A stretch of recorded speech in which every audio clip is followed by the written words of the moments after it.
10, 9, 8, 7, 6, 5, 4, 3, 2, 1. وصلى الله وسلم وكرم ومجد وعظم وتحسن على سيدنا محمد وعلى آله وصحبه ومن تبعهم بإحسان إلى يوم الدين. Alhamdulillah, kita bersyukur kepada Allah Subhanahu wa Ta'ala yang saat ini telah menggerakkan hati kita. Alhamdulillah, kita bersyukur kepada Allah Subhanahu wa Ta'ala yang saat ini telah menggerakkan langkah kita untuk datang berkumpul bersama, yang mana kita sejak tadi berzikir kepada Allah, mendengarkan sejarah Rasulullah, berselawat kepada Nabiyyana Muhammad sallallahu alaihi wasallam. Maka sungguh kita semua adalah golongan orang-orang yang saat ini telah mendapatkan keberuntungan yang begitu besar. Kita semua tengah saat ini mendapatkan karunia taufik dari Allah Subhanahu wa Ta'ala yang begitu besar. Kenapa tidak saat ini kita semua tengah berada di naungan rahmatnya, kita semua saat ini tengah berada di naungan ampunannya. Maka ketahuilah, meskipun saat ini kita semua tengah diberikan cobaan hujan dari Allah Subhanahu wa Ta'ala, akan tetapi ada satu hal yang harus kita ketahui. Maka keutamaan, pahala, keberkahan bagi orang yang hadir dan keutamaan yang di majlis seperti ini tidak seperti daripada pertemuan-pertemuan yang lain. Karena Rasulullah sallallahu alaihi wasallam bersabda di dalam hadisnya, "Anqumu maghfuran lakum faqad buddilat sayyi'atikum hasanah." Rasulullah mengatakan, ketika seseorang berkumpul, berzikir bersama, bersalawat kepada Rasulullah, mengisi daripada majlis tersebut dengan ilmu, maka sebelum mereka itu selesai daripada majlis pertemuan tersebut, Allah Subhanahu wa Ta'ala mengatakan kepada malaikatnya untuk memberikan kesaksian kepada orang yang hadir di majlis tersebut. Allah mengatakan, "Anqumu maghfuran lakum." Allah katakan, berdirilah kalian, bercerai-berailah kalian, balik kalian ke rumah kalian, maka sesungguhnya kalian telah diampunkan oleh Allah Subhanahu wa Ta'ala. Bukan hanya ampunan yang akan kita dapat, Allah katakan, faqad buddilat sayyi'atikum hasanah. Maka sesungguhnya saat ini engkau yang hadir, engkau yang berkumpul bersama, maka faqad buddilat sayyi'atikum hasanah. Dosa kalian, kesalahan kalian telah digantikan dengan pahala. Bayangkan jika ada seseorang yang sebelumnya hadir di majlis yang pertemuan dengan pertemuan ini, ia memiliki gunung daripada dosa, akan tetapi berkat daripada majlis ta'lim, ia itu hadir bersama dengan niat ikhlas, dengan niat untuk mendapat keberkahan dan rahmat Allah, maka Allah katakan, dosa yang kamu dahulu seperti gunung, aku ganti seperti gunung pahala gantinya. Allahu Akbar. Lihat bagaimana keutamaan orang yang datang berkumpul di majlis yang seperti ini. Dan khususnya lagi kita semua saat ini berkumpul bersama dalam acara istighasah kebangsaan. Istighasah maknanya kita saat ini meminta pertolongan dari Allah Subhanahu wa Ta'ala agar bangsa kita, negara kita selalu mendapatkan rahmat Allah, selalu mendapatkan ampunan Allah, agar kita semua selalu mendapatkan perlindungan daripada Allah Subhanahu wa Ta'ala. Maka satu hal yang harus kita ketahui, karena tidak ada perlindungan melainkan perlindungan tersebut dari Allah Subhanahu wa Ta'ala. Dan terlebih lagi saat ini kita baru masuk daripada malam 1 Muharram, saat ini kita masuk daripada malam 2 Muharram, maka hadir satu hal yang harus kita ingat, apa yang saat ini telah kita siapkan di hari esok kelak. Bagaimana amal kita dari yang tahun-tahun yang lalu, harus kita ingat itu semua, karena Allah Subhanahu wa Ta'ala berfirman di dalam Al-Quran, Ya ayyuhalladzina amanu taqullaha wal tanzur ma qaddamat lighad. Allah ingatkan kita, wahai kalian orang-orang yang beriman, yang bertakwalah kalian kepada Allah Subhanahu wa ta'ala. Kemudian Allah ingatkan, dan ingatlah, merenunglah kalian apa yang telah engkau siapkan daripada yaumul qiyamah. Tentu jelas di dalam ayat ini Allah Subhanahu wa ta'ala menginginkan kita untuk selalu merenung, kita mengingat apa yang telah kita siapkan pada hari kiamat kelak. Jangan kita saat ini yang kadang-kadang di rumah lalai, cukup tahun-tahun kemarin kita banyak lalai, banyak meninggalkan sunnah, kadang fardu ditinggalkan, kadang adab kita tinggalkan, cukup daripada masa-masa yang lalu. Akan tetapi pada tahun ini kita buka lembaran baru, kita semua persiapkan agar kita menyiapkan, memiliki bekal yaumul qiyamah. Dan bagaimana Al-Imam Sya'rani menjelaskan di dalam kitabnya Tanbihul Muqtarrin, Al-Imam Sya'rani mengambil daripada ucapan salafun salih. Beliau mengatakan, jikalau orang yang sudah mati, yang sudah meninggal, diberikan izin untuk hidup kembali, maka mereka niscaya hanya meminta satu hal kepada Allah, agar ketika bangkit cukup hanya solat 2 rakaat, kemudian mati lagi kembali, itu sudah cukup buat mereka.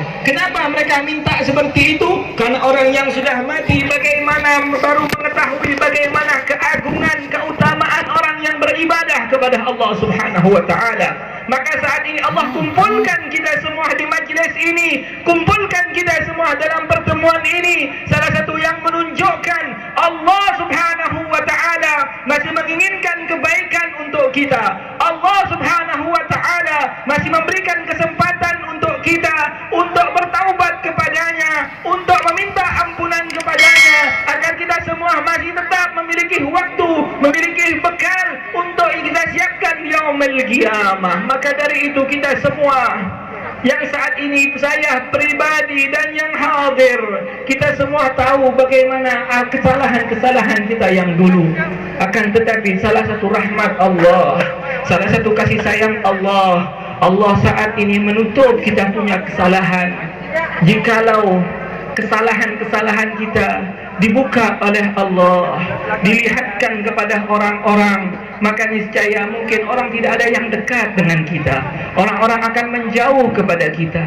Maka sesungguhnya dengan ditutupnya kesalahan kita oleh Allah Subhanahu wa ta'ala, salah satu yang menunjukkan akan rahmat Allah, kasih sayang Allah, cintanya Allah Subhanahu wa ta'ala kepada kita. Yang diinginkan Allah karena menutup itu semua, agar kita semua hamba Allah ini selalu tetap dalam keadaan taat. Yang Allah inginkan agar kita semua tetap dalam keadaan istiqamah. Jangan pernah kita katakan dan terlintas dalam hati kita untuk mengundur-undur taubat kita kepada Allah. Akan tetapi kapan kita punya waktu untuk taubat kepada Allah? Karena Allah Subhanahu wa ta'ala mengatakan, qul ibadiyalladzina asrafu ala anfusihim la taqnatu min rahmatillah. Allah mengatakan, katakan wahai Muhammad kepada hamba-hambaku alladzina asrafu ala anfusihim. Katakan hamba-hambaku, hamba yang mana ya Allah? Allah katakan yang mana mereka itu lalai daripada perintahku.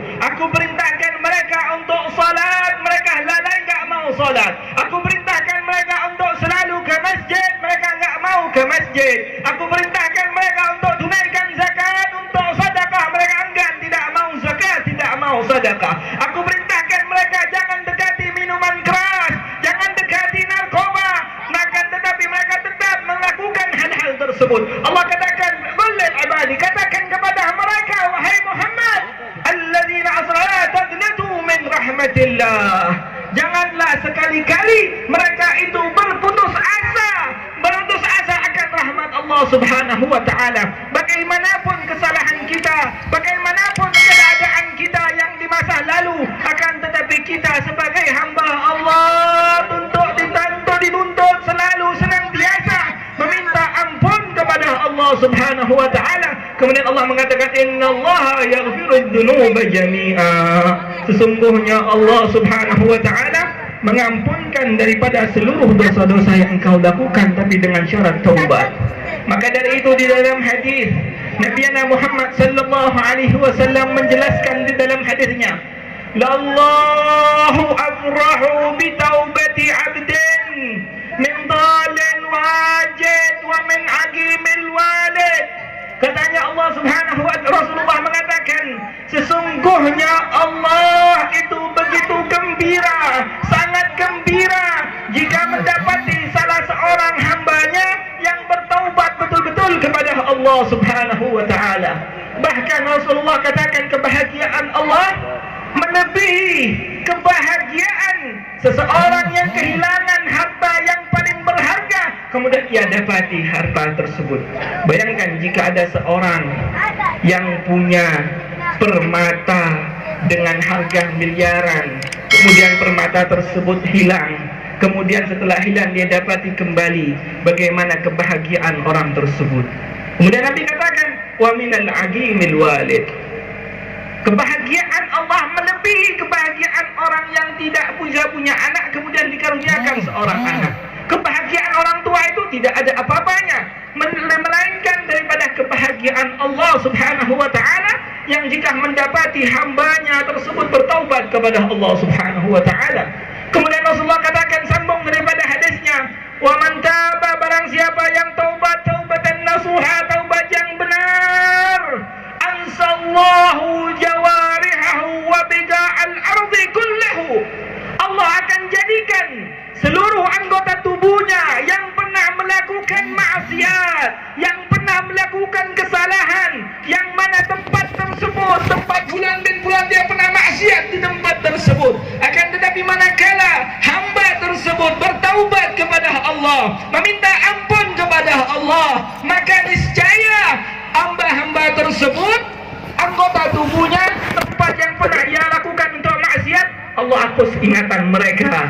Yaumul qiyamah mereka tidak akan mampu untuk melakukan kesaksian di hadapan Allah. Yang mana kita semua tahu bahawa nanti yaumul qiyamah tangan kita akan bisa diberikan berbicara, memberikan kesaksian. Ya Rabb, dia pernah gunakan aku untuk maksiat, dia pernah gunakan tangan ini untuk megang khamr, minuman keras, dia pernah gunakan tangan ini untuk zalim kepada orang. Semuanya akan menjadi saksi. Akan tetapi barang siapa yang bertaubat kepada Allah dengan taubat yang benar, dengan taubat yang hak, taubat dan nasuhah, Allah akan jadikan seluruh tangannya, anggota tubuhnya, tempat yang pernah ia lakukan maksiat, semuanya itu akan lupa, tidak pernah mengingat sama sekali apa yang dia pernah gunakan untuk bermaksiat kepada Allah Subhanahu wa ta'ala. Ini semua rahmat Allah Subhanahu wa ta'ala. Maka yang tawajjih, kita semua dituntut semua pada saat ini. Bukan cuma saat ini sebenarnya, akan tetapi pada saat ini lebih kita ingatkan lagi. Jangan sampai dari tahun yang akan kita lalui ini kita masih dalam keadaan seperti yang dulu, seperti yang dahulu. Jangan kita sudah diberikan cobaan yang berat baru kita mau taubat. Allah katakan, wa ma asabakum min musibatin fabima kasabat aydikum. Dan tidaklah aku menimpa daripada sebuah musibah yang aku berikan kepada kalian, melainkan musibah tersebut karena sebab ulah tangan kalian. Engkau maksiat akan terima akibatnya, engkau langgar perintah Allah akan terima akibatnya. Sebagaimana hal yang telah ditunjukkan oleh Allah dengan mata kepala kita sebelum lama ini, kejadian di kota Palu, bagaimana mereka maksiat kepada Allah, ditegur daripada Sayyidil Jad Segaf bin Muhammad Al-Jufri, kirim surat kepada pemerintahnya untuk jangan lanjutkan daripada acara mereka karena itu ada unsur daripada syiriknya. Telah dikirimkan surat berkali-kali, setelah akhir mereka katakan apa? Mereka ucapkan, Habib, Ustaz, kalau mau tetap tinggal di sini, terima budaya kami. Tapi kalau enggak mau terima budaya kami, silakan pindah daripada kota Palu. Jangan tinggal di Palu. Apa yang akibat mereka dapati setelah sombong, langgar perintah Allah? Apa yang mereka dapati? Lari ke laut, laut tsunami. Lari ke gunung, gunung ekolasi. Habis mereka. Yang meninggal belasan ribu.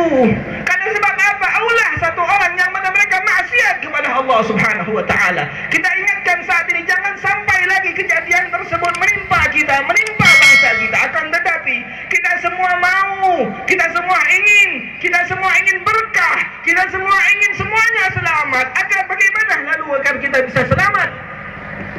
Semuanya dengan cara kita bertaubat kepada Allah. Kita selalu berselawat kepada Rasulullah. Kita semua dengan benar-benar takwa kepada Allah Subhanahu wa taala. Maka Allah Subhanahu wa taala mengatakan di dalam Al-Qur'an, "Wa ma kana rabbuka liyuhlikal qura bidzulmin wa antum muslihun." Maka setidak-tidak akan wa ma kana rabbuka, dan sesungguhnya Tuhanmu Allah Subhanahu wa taala tidak akan pernah menghancurkan sebuah negeri sedangkan mereka wa antum muslihun, sedangkan kalian dalam keadaan baik, kalian taat, tidak akan pernah diberikan musibah kepada negeri tersebut, bahkan akan diberikan keberkahan dari Allah Subhanahu wa taala. Mereka akan dipanjangkan umurnya, mereka akan selalu mendapatkan dikabulkan hajatnya. Kemudian mereka semua akan mendapatkan rahmat dari Allah Subhanahu wa taala senantiasa yang mereka alami, yang mereka dapat. Itu keadaan janji Allah Subhanahu wa taala. Maka dari itu ulama tafsir menjelaskan kenapa di dalam Al-Qur'anil Karim banyak cerita yang dijelaskan oleh Allah Subhanahu wa taala dengan nabi-nabi terdahulu. Banyak dari nabi-nabi terdahulu umat Nabi ini hancur, umat Nabi ini binasa, umat Nabi ini Allah tenggelamkan. Agar apa? Agar kita ini umat Nabi Muhammad setiap membaca Al-Quran teringat dan jangan sampai terjadi kepada kita. Jangan sampai musibah tersebut, bala tersebut, musibah yang menimpa daripada umat-umat Nabi terdahulu juga menimpa umat Nabi Muhammad. Agar kita bisa mengambil ibrah daripada kisah-kisah tersebut, agar kita bisa mengambil pelajaran daripada kisah-kisah tersebut, sehingga dengan kisah tersebut kita akan kembali kepada Allah Subhanahu wa taala. Itu Allah ceritakan kepada kita, bukan cuma sekedar cerita dan kita ceritakan lagi kepada orang lain, akan tapi cerita yang kita dengar, cerita yang kita tahu, kita ambil ibrah daripada kaum tersebut. Apakah pernah kita dapat di dalam Al-Quran orang yang diceritakan di dalam Al-Quran dia taat ibadah tapi diazab oleh Allah? Maka sebaliknya, orang yang diazab di dalam Al-Quran, yang dijelaskan di dalam Al-Quran, mereka itu semua diceritakan oleh Allah Subhanahu wa taala karena mereka bermaksiat kepada Allah Subhanahu wa taala. Itu yang harus kita penuhi, itu yang harus selalu kita isi di dalam hati kita untuk selalu taubat kepada Allah setiap waktu, setiap keadaan, kapanpun, dimanapun kita selalu minta ampun kepada Allah Subhanahu wa taala dan selalu berselawat kepada Rasulullah sallallahu alaihi wasallam. Dan terakhir, karena tadi kita barusan membaca salawat kepada Rasulullah, kita mendengarkan maulid Nabi Muhammad sallallahu alaihi wasallam. Sesungguhnya Allah Subhanahu Nabi Muhammad sallallahu alaihi wasallam mengatakan di dalam Al-Quran, ini oleh-oleh terakhir. Allah Rasulullah mengatakan, kasratus dzikr wa kasratus salatu alayatun fil faqr. Saya yakin kita semua yang hadir pengen kaya raya, pengen sukses. Gimana caranya? Bagaimana bisa biar kita ini sukses? Rasulullah ajarkan kepada kita, perbanyak zikir, wa kasratuz zikir was salatu alayya, dan berselawat kepadaku, sesungguhnya itu akan menjadikan kalian kaya. Tunfil faqr, mentiadakan miskin. Makna mentiadakan miskin, kita hidup kaya raya. Hidupnya bukan hanya kaya raya dan berkah. Karena semua sebab karena zikir kepada Allah, membaca salawat kepada Rasulullah sallallahu alaihi wasallam. Dan mudah-mudahan dengan apa yang kita sudah simpulkan saat ini dari hati kita, tangan kita yang datang jauh-jauh meninggalkan rumah untuk berkumpul di tempat ini, Allah Subhanahu wa taala ampunkan dosa kita. Dan mudah-mudahan ya Rabb, ya Allah, betapa dahulu kami selalu menggunakan tangan kami ya Rabb untuk melakukan hal-hal yang Engkau murkai ya Allah. Kami tahu hal tersebut Engkau larang, takkan tetapi kami malah mengikuti hawa nafsu kami ya Allah. Ya Rabb, faghfir dzunubana, ampunkan dosa-dosa kami ya Allah. Ya Rabb, daripada mata kami selalu melihat dari Engkau sesuatu yang tidak Engkau ridai, kami melihat sesuatu yang membuat Engkau murka ya Allah. Engkau perintahkan kami untuk selalu melihat Al-Quran, Engkau perintahkan kami untuk melihat wajah kekasih-Mu, Engkau perintahkan kami untuk selalu melihat yang Engkau inginkan ya Allah. Akan tetapi kami ya Rabb, daripada kesalahan kami, ketidakmampuan kami mengikuti hawa nafsu kami ya Allah, kami malah selalu melihat hal yang tidak Engkau ridai, membuat Engkau murka. Maka jangan Engkau jadikan mata kami ini ya Allah.